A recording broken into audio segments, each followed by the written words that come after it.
Book Reading Ginger, and welcome to my book club.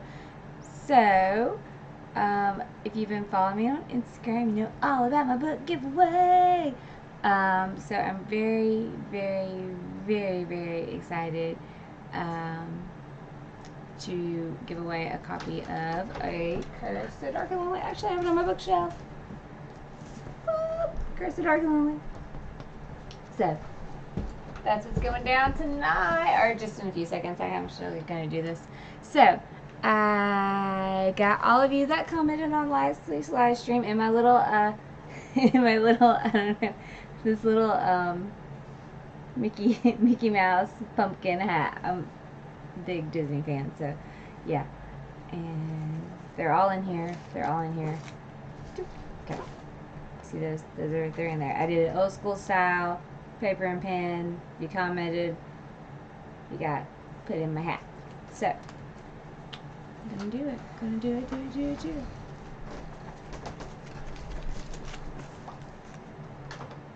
a piece of paper. Have a piece of paper. Okay, let's see who it is. It is Lancey Lance. No, Lancey Lance. Did I say that right? I hope I did. You are our A Curse of Dark and Lonely winner. Congratulations. You got a book. So I hope you're excited. If you are, you have 48 hours to comment below with your Instagram name, and I will get in touch with you via Instagram. So congratulations. Yay.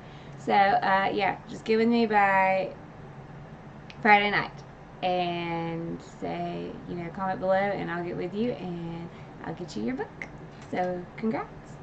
Alright, so tonight we are finishing up a Court of Wings and Ruin, if I don't lose my voice first. So we're doing the second half of the book, and oh my gosh, it was so good. It was so good. It was awesome.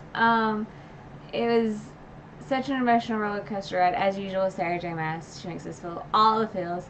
So many tears, but so much happiness all together. So it was very good, very, very good. And we're gonna try right into it. So when we last left off, we were headed to the meeting with all the High Lords, and it was at the Dawn Court. Yes. And we get there, and of course everybody shows up but Tamlin and Burn, the Autumn High Lord. They show up late. Fights break out. Tamlin, Rhysand, and Farah. Of course, Tamlin was being straight up jerk. Let's just put it that way. And then the whole thing with Baron and all that. It's just crazy hot mess. And then it was like a 2-day meeting. They adjourned, and they stayed at the Dawn Court, and then they get resumed the next day. But the big thing that caught my attention was the whole Farah. Apparently the Day Court guy, High Lord Helion, and the lady of the Autumn Court had a thing, and Lucian could possibly be his child and heir to his court and off the Autumn Court, and Farah's got all this going to her inside her brain, and Rhysand's just whatever you're saying, don't whatever you're thinking, don't say it. And then she's like, I think it is, and he's like, oh my gosh, wow. But it kind of just dropped, and it hasn't been picked back up, so I don't know where we're going from there.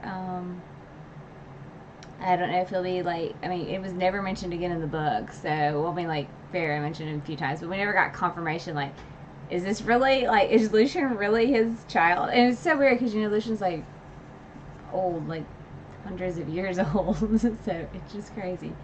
So while they're at the meeting, Nesta's with them, and she's talking about she doesn't feel right, and she starts vomiting everywhere, and this earthquake happens, and the next thing you know, we find out the King of Hybern has officially shattered the wall. So the wall between realms, fairy and mortal, has been shattered. So that happens, and I mean, it was just crazy, crazy, crazy, crazy, crazy. So they, they move immediately. Like, all the High Lords are like, okay, we're doing this, we're going to war. Like, war has begun. And, like, my thinking was that it was going to be, like, one battle, like, one major battle, and we were just going to be done. But it was actually, like, 3 battles.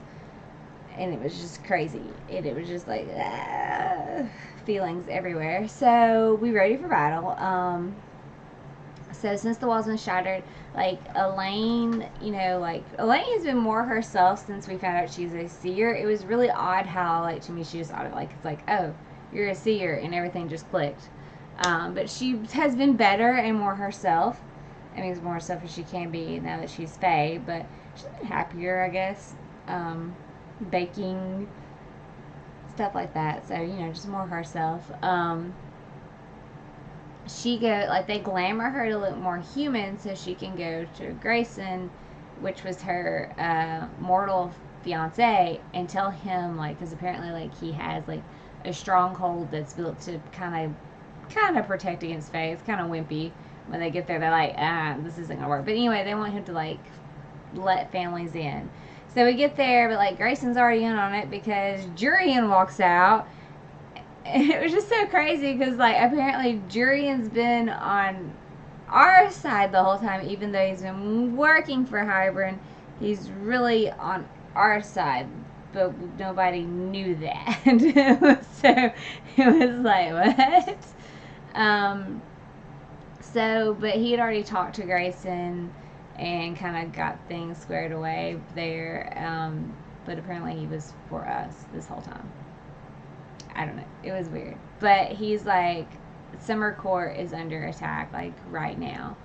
So they run to Summer Court. They dispatch the other High Lords.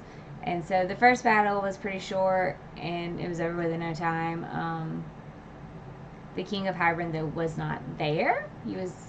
So that was interesting, because the second battle comes, and it's getting pretty bad. Like, they're losing. So Farrah's like, I need to go find this girl because I need to know where the King of Hybern's real army is, because, like, she's noticing we fought 2 battles and the king's not there. Like, he's gonna be with his true army. Like, they need to find that army and go for it. So she goes to Elaine first, and she's like, hey, I need you to track the Searle for me. But, like, she's like, kind of, like, can see her. She's in the middle, which is, like, where the Weaver's cottage is and all that. So, like, Farrah goes there to find her, and she's talking, and she's like, I can't see it because, like, the cauldron itself, like, that kind of magic, I can't see where it's at. But then she gives her some information from, like, the Book of Breathings, and, like, all of a sudden, like, the Searle gets stabbed through the neck. And it's no other. I mean, the person who did it, out of all people, it had to be the bitch, Ianthe. She killed it because she's like, it wouldn't tell me nothing. So it, like, had a tracker on it or whatever. Because I guess they knew Farrah would seek it out. Well, Farrah runs and leads Ianthe and her 2 Hybern guards straight into the Weaver's cottage. And I don't know, I feel like she deserved it. But it was so funny because the Weaver is like, what have you brought me, dear? And she was like, dinner, and just left him in there. And I mean, I'm assuming the Weaver killed him. But I don't know. I could have liked that moment, as hard as it is. And then she ran back to the Searle, and y'all, I, like, literally teared up when the Searle died, because it was such a touching moment. Like, I think it was a dreamer. It wanted a better world, and it was so sweet, and it was like, I told you to just stay with it, and it knew it was being tracked, it knew it was probably going to die, and, like, it was a sweet little thing. And she gave it, like, a proper burial, and it was just like, oh, touched me in here. So all this is going on, and they get back to the camp where they're at, and of course there's a lot of, like, Risa and Farrah smut through all of this. Like, they getting in all the time they can. So all that's going on. But while Cassian gets hurt in the second battle, like pretty bad, and him and Nesta like kind of have a moment too after the first battle where he's like touching, she's like bandaging his wrist for him, and then like Moore comes in and she kind of stomps off all mad. So, but we find out Hybern takes Elaine. Farrah's in panic, and Azrael is like, "We're going back and getting her." Oh, this rescue mission was like so stressful because Farrah glamors herself as Ianthe to get in there, and like apparently she looks like really good. Well, Jurian, like when she gets in, Azrael goes with her and he's like cloaked on the outside. Well, Jurian like sees her in there and knows it's her, and he kind of like tells her where Farrah is, or not Farrah. Farrah is the one that's going in where Elaine is, and like Elaine's walking in there and she says this like Hybern camp makes the Court of Nightmares seem like, was it chaste maidens doing like sewing pillows or something. Like it's pretty bad. They were like roasting like a human girl over a spit. Like it's pretty intense.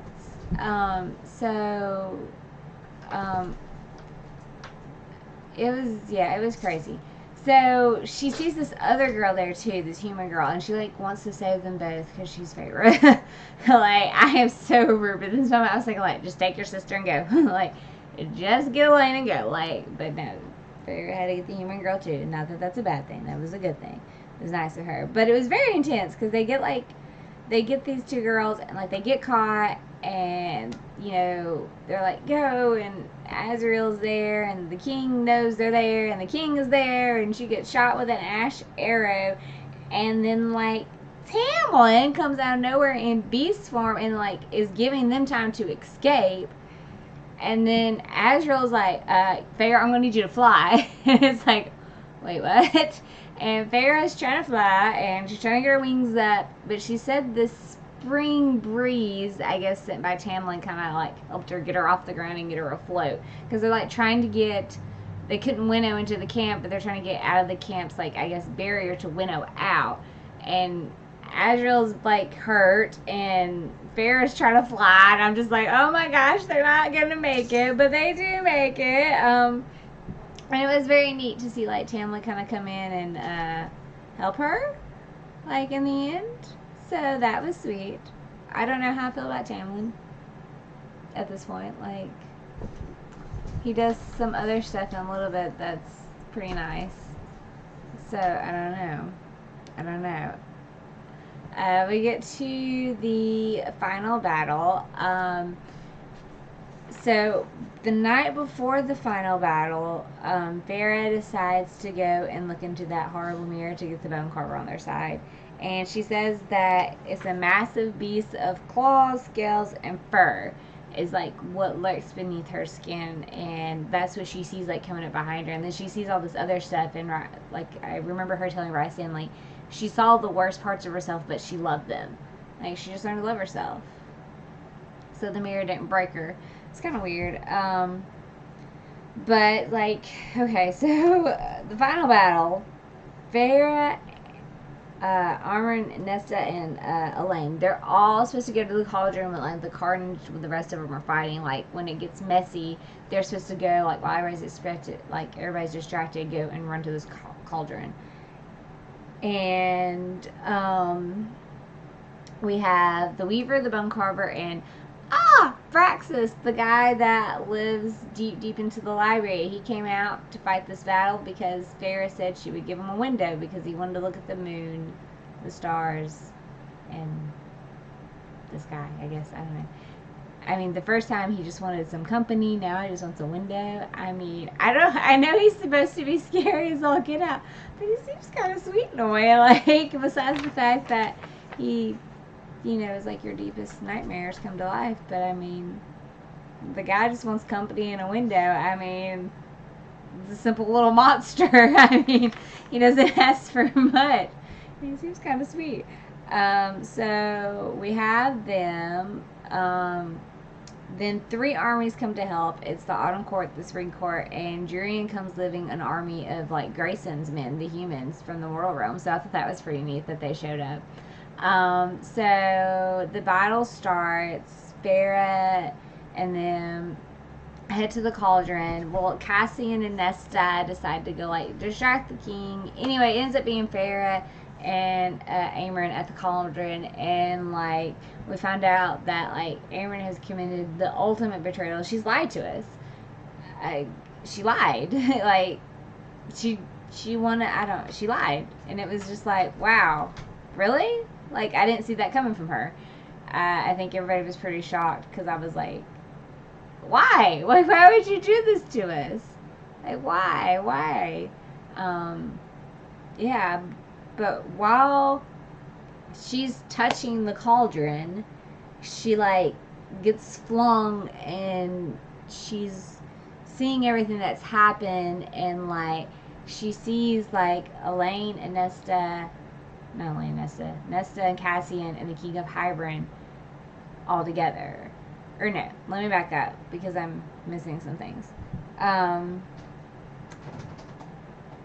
They're fighting Vasa, the queen. She comes, and this guy called the Prince of Merchant comes with Miriam and Draken, and they're like the Miriam was with Jurian, and I don't remember. They were together, but then she was with Draken, and they went and hid on this private island pretending they were dead, I think.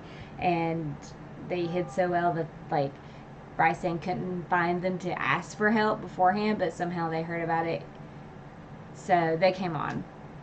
And they came with this guy called the Prince of Merchants, and he was like, yeah, his daughters are here, and these 3 ships come up, and they're called the Farah, the Nesta, and the Lane. So it was their dad. So somehow, like this whole time, he knew their story anyway.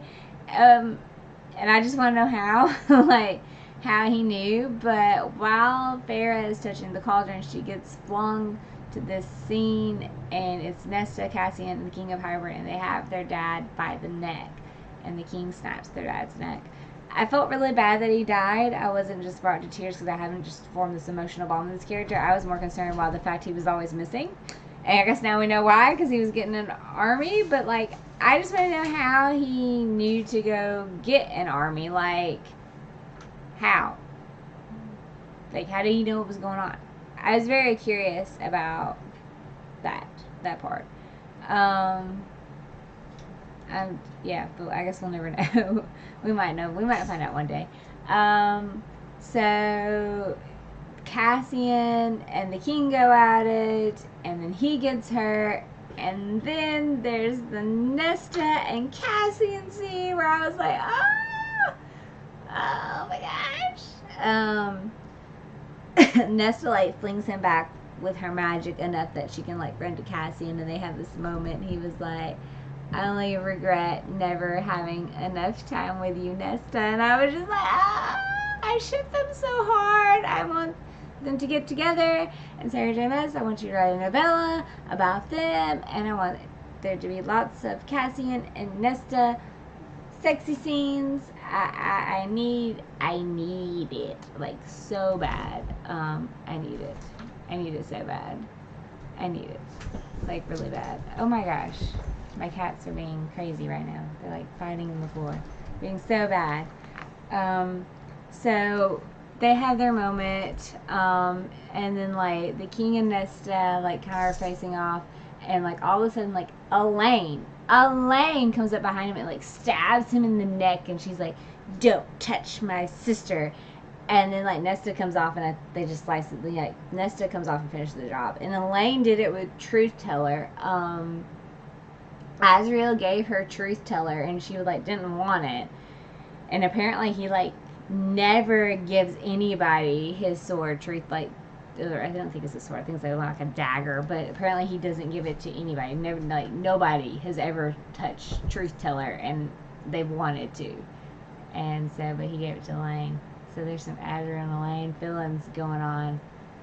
There's so many ships, and I just don't know which one I'm prepared to get on yet, especially with that. So they killed the King of Hybern. So of course I figured, okay, King's dead. war's gonna stop, right? No, Hybern's still, like, the soldiers are still fighting. They have no clue their king's dead. They're overwhelming our, like, the Fae, and so Amryn, like, goes to jump in the cauldron, and Varian's like, no, stop, because there's some Varian, you know, they're, you know, they're together.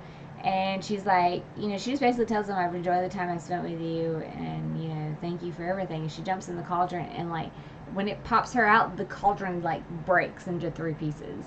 And Farrah says something about, she swears she saw, like, flaming wings and flaming hair, and, like, she goes up there and she wipes away their entire army and their boats, and then she just, like, vanishes. So army's over, and then, like, the cauldron's broke, but we have to remake the cauldron because Prynith came out of the cauldron. Like, Prynith relies on the cauldron, so we have to remake the cauldron. So Rysand's telling Feyre, like, we have to remake it. So, like, she's remaking it, and, like, but she needs more. So, like, Rysand comes in, and he's, like, helping her give it that energy, and he's telling her that, like, in their mind, you know, their mating bond, that he loves her. And I was like, why is he doing that? Like, okay, that's sweet. Like, he's, I guess, encouraging her. So we fix the cauldron, and we turn it down, and, like, Rysand is dead. And I was so upset, and I, like, just shut the book for a minute and had my moment.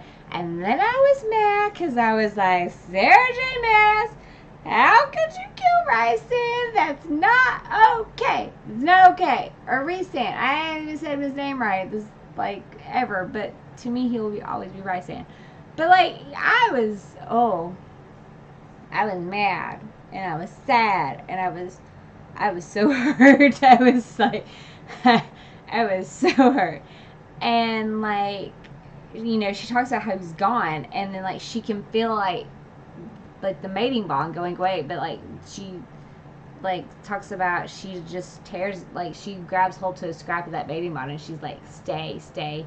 And she tells the High Lords, like, bring him back like you did me. And they're like, we don't know if it'll work. And she was like, you have to try. So they do, and, like, she asks how to do it, because, like, she gives a drop because she's High Lady. And then Tamlin gives a drop. And I wanted to read this part because I didn't really, like, I want to read the exact words that were written because I didn't really realize it till someone pointed out. But she's saying, please. And she said, please, I wept. I will give you anything. Something shifted in his eyes at that. But not kindness, no emotion at all. And someone was talking about, like, the parallels there, like, because apparently I think he begged at one point to Rysand, like, please, I'll give you anything if you just don't tell Aramitha about her, if you keep her a secret. And now she's begging to bring her mate back. But he did. Oh, hello. You coming to join us, or what you doing? Got a little. This is Alice. I had a comment that said, show us the Alice. They want more Alice. So here she is. But he did give it to her, and he said, be happy. He said, Tamlin stood there staring down at me, those green eyes swimming with some emotion I couldn't place. Be happy, Feyre, he said quickly, and dropped that final kernel of light into Rysand. And it worked. He lived, of course. I was like, I felt kind of silly for being so mad at Sarah J Maas. I was like, oh, I'm sorry. I was rude. I forgive you. I'm sorry. So that was, you know, he did do that for her, and I was like, aw.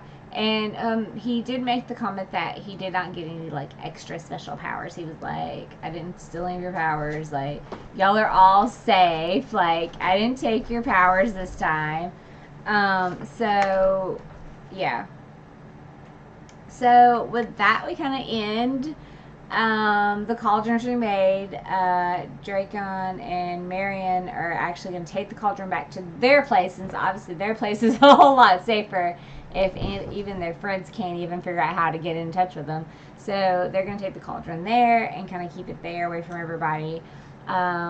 they kind of have a reunion with them. Well, then everybody sits down, like all the High Lords sit down, including Miriam Draken and Vanessa and Grayson with his men, and Jurian, and, well, not with his men, but Grayson and Jurian.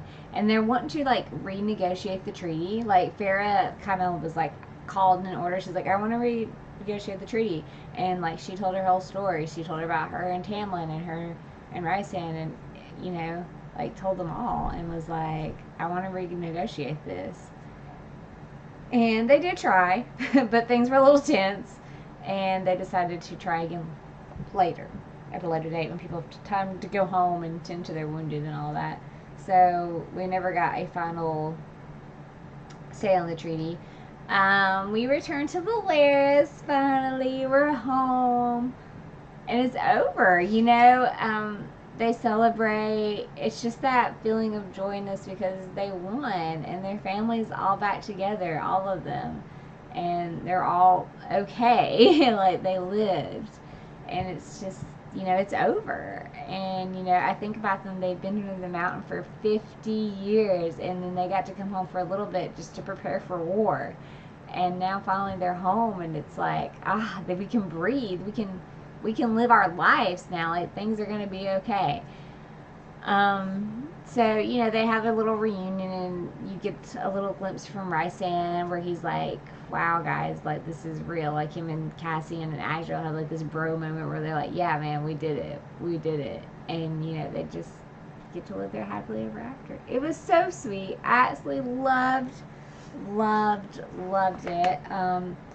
Like I said, Sarah J Maas did a wonderful job with this, and I loved it. It was so good. It was so good. There is a novella that we were reading next, but before that, I actually love this book.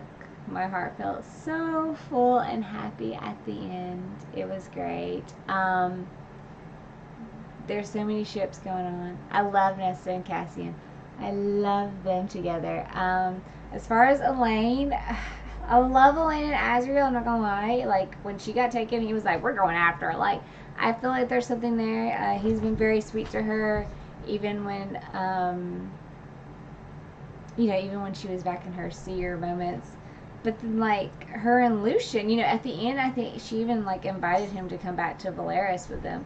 So, I mean, there was that. I think they would be cute together, too. I'm on the fence. I don't know who I want Lucian to be happy, but I want Azrael to be happy. He gave her the truth teller knife. Sorry, I have cats acting crazy right now. So, we will be back next week with a court of Frost and Starlight. I am so sorry, guys. And we will be doing it all in one because it's like 300 pages, I think. It's not a very long book, so maybe we'll get some answers to some of those ship questions. And thank you so much for joining me tonight.